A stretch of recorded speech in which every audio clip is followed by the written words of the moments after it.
All right. Number four, we talked about but pricing models and transparent pricing. These are the common pricing structures and compensation models for grant professionals. You've got people who charge hourly rates. Um, there are people who charge a flat fee for a proposal, a project. They will say, I can do this proposal in X amount of hours or maybe not even X amount of hours. They'll know how long it will take them to do it, but they will say, for this proposal, I'm going to charge $500. That includes XYZ. That includes the meeting times and, the submissions, all that. So it'll be very clear what that flat fee includes.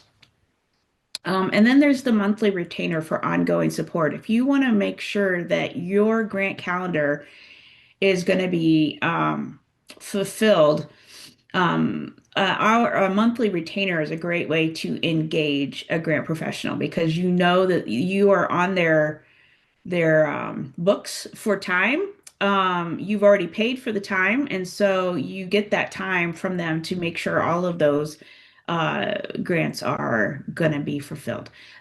Again, the scope of work with a monthly retainer is really important. You need to understand uh, what that includes. A lot of times it's like X amount of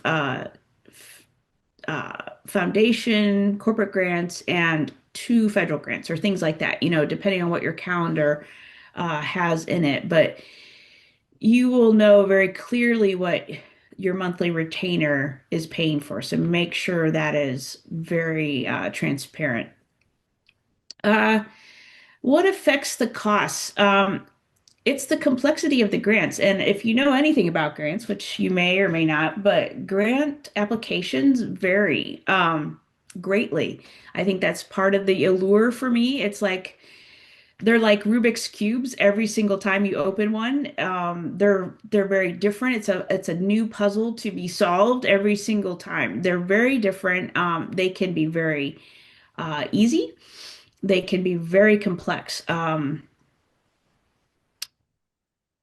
Another thing that can affect the cost is the level of research required. Sometimes you're going to need a lot of data and statistics, and why is this really important for the community that you're serving? And that can take up some time. Um, Organizational readiness takes up time for sure.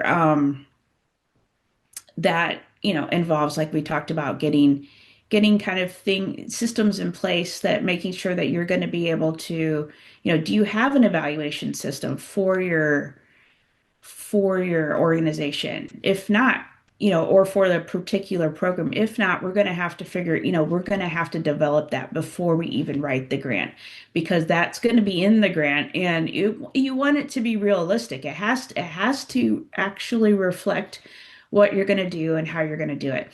But organizational readiness can look many, many different ways. You want to have all your documents in place, and there's a battery of documents. And if you Google grant readiness checklist, could probably find one pretty easily. I probably should go back to the GPA. When we talked about ethics, the GPA website is a plethora of resources. So definitely check it out. It has lots of good templates and things like that on there. Lots of great information on there before you even get started. And another thing is reporting and compliance expectations. So at the if once you get the grant, there will be a report required. And so this is like another application that you're kind of adding to your calendar now, because it does take up time. There's information to gather for that, and it needs to be submitted in a timely manner.